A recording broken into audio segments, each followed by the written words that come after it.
Hello, my name is Matt Bird, and welcome to the PublishU podcast, where we explore the real life stories of authors from around the world. Today I'm talking with Frances Miles, whose book Rooted, Loved and Affirmed has just been published. Frances, it's great to have you with us today. Welcome. Thank you so much, Matt. Thank you. So tell us a little bit about you. Who are you? What do you do? Oh my goodness. Okay. Well, up until 3 years ago, I was working for an organisation called Stewardship, which is all about generosity and supporting the Christian church. But yes, I stopped there, so basically took early retirement, if you like. And so I've been concentrating Far last too young, year. Frances. Well. Um, yeah, for the last 3 years, really supporting family. I'm secretary of our local Rotary Club, which is quite a lot of work, but Yeah. also supporting my husband Tony, who's a sort of senior minister. So he has quite a lot on his plate. So those things keep me very busy. I bet they do. I bet they do. And amongst all this business, you Yeah, were inspired to write a book. no, What was it that inspired you to take on this enormous task? wow. Well, okay, so about 25 years ago, my husband and I I started writing down funny things that our kids were saying when they were young. And I just wanted to kind of note it and tell them about it when they were older. And then as I was writing some things, we began to reflect on actually kids can teach us a lot about life and faith, and some things that really perhaps grown up should pay attention to. So we published this little book, but that kind of connecting stories about life and faith has kind of stayed with me, and I didn't really realize it at the time. So roll forward to 20 years ago, and a discussion at work about families and particularly adopted children and whether they should be allowed to find out their history and their birth parents.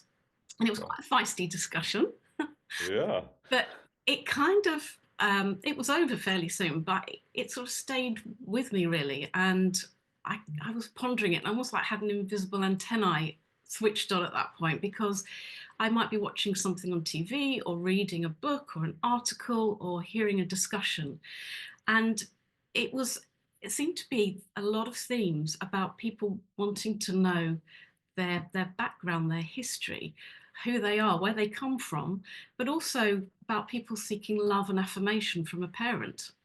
Um, and because I am naturally sort of curious and perhaps a bit of a connector as well, I see themes develop and things. So I started just keeping a folder and writing these things down over Yeah. 20 years. Gosh. Um, and A big folder.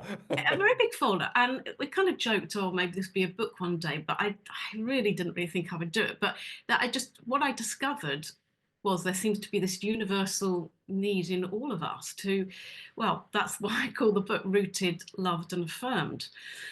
So that's one part. Then the second part is that I've had a great family upbringing, really secure, happy, but when I got into my adulthood, I realized that I had a lingering question. And it's not major, but it was something I needed to ask my parents, and didn't really want to do it. I was a bit reluctant. And I think it was kind of holding me back in some ways, not knowing the answer.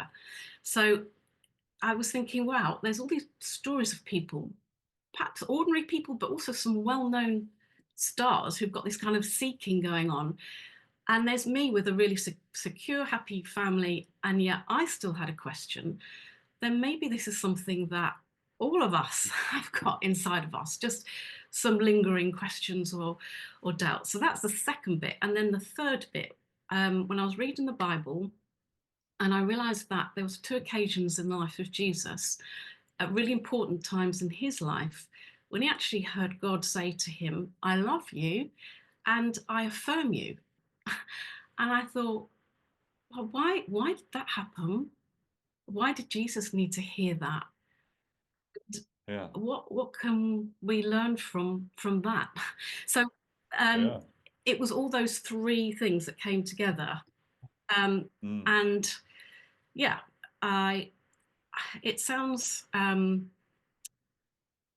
think what was sorry, I think what was really good was to have the prompt from you. And in fact, I think you messaged my husband and said, "Are you interested in writing a book?" And I think he replied and said, "No, but I know someone who is." So I kind of got Someone very shoved close into to it, me. but I'm pleased I did. I want to come back to that in a moment, Francis, but if I may ask, what was the question you felt you wanted to ask your parents? Um, do I want to spoil it or do I want people to read it? Okay, no, I will say I I'm the third daughter, and I wanted to know if my parents were disappointed when I was born. Oh my goodness. Because my brother came along later, and Yeah. I just had this. I mean, it seems on one surface, it seems so silly. And I never had the impression from my parents that they were disappointed. But I need to actually ask them. I need to ask, were you disappointed Wow. when I was born? Wow. That, I mean, that took some courage to Yeah. ask, I it took Francis. until I was in my 50s and I thought, for goodness sake, you've got to do this. So I asked if I could go around and see them. And so I describe all that, and then and later on in the book I describe what the answer was. Mm. Well, we'll leave that to the book, but gosh, what a question. Yeah. And I can see why you've called it. Well, we will see what the answer is, but that's what you that's what you needed, wasn't it? Yes, it was. Incredible. Yeah. Even though you'd had an incredible stable Yeah. family life and All upbringing, of that. you still you still wanted to know. Yes. So if that was the case for me, then how many more people are kind of going through that? And does it hold you back if you haven't addressed something like that? So yes, it seems almost like a really trivial issue when you think what's going on in the world, but for me, it was actually there at the back of my mind, and I needed to know. I needed to Nothing know. trivial about that. It's profound. Mm. So you joined the Writing My Book course, and Yes. what was it about the course that you found helpful, Francis? Because like many, you wrote Mhm. your book in 100 days, a bit of I know. editing afterwards. But what did you find helpful? I think because I had so many notes and things, I was quite terrified how on earth I was going to bring all this together, and I really had a lot of doubts about whether I could do that. But I loved the systematic approach that we had. That we didn't. The first session wasn't right. Start your book now, and we'll meet in a week and see how many words you've written. It was actually really systematic, taking us through step by step, and I absolutely loved that. And I loved sort of doing the brainstorming, which I had been doing, but to actually get it onto even more post-it notes than I had, but then to start sort of sorting it into themes and things, it was brilliant. And the encouragement of the group as well. So I think it was the two things. The systematic approach was Yeah, really helpful, but also that great camaraderie that strangers from all corners, well, of the UK, but also across the world, we just became mutual support to one another, which I thought was brilliant. And with your encouragement as well, very yeah, much appreciated yeah. that. Oh, it's lovely to hear. I always love asking that question and hearing the response.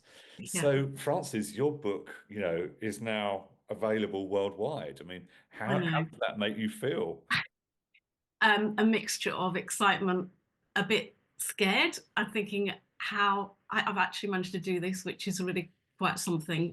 But yes, I'm feeling really, yeah, very happy about it because the book writing is one thing, but then of course there is the next stage after that, and you might breathe a bit of a sigh of relief when you've written all the words, but then there's quite a lot of work the other side, if you like, and so I was grateful not having a 9 to 5 job that I could put time to this, but I'm just so excited that it's out, but just slightly scared as well. It's out there, your Yeah, deepest thought. yeah, indeed. Oh, and I often liken writing a book as to having a baby, conceiving a baby. You know, the real work begins when it's born, when it's published, and Yes. that's the journey that Yeah. you're now on. So, Yeah. Francis, what is your deepest hope for the book? You know, what is it? Yeah, of course, you want to sell thousands and thousands of copies. Ah, Let's take that for granted, but well, actually, what is your deeper hope in seeing this book out there? yeah. Well, just to begin there, and I don't want this to sound boastful or very super spiritual, because I really don't want it to be either. But because I had doubts whether I'd ever write this book, as I started writing it, I really felt um, a strong feeling is probably the wrong word, but that God was prompting me to write it. And what I try and do in the book is to give some practical steps of ways that people might be able to mend a relationship or to just reach out to someone.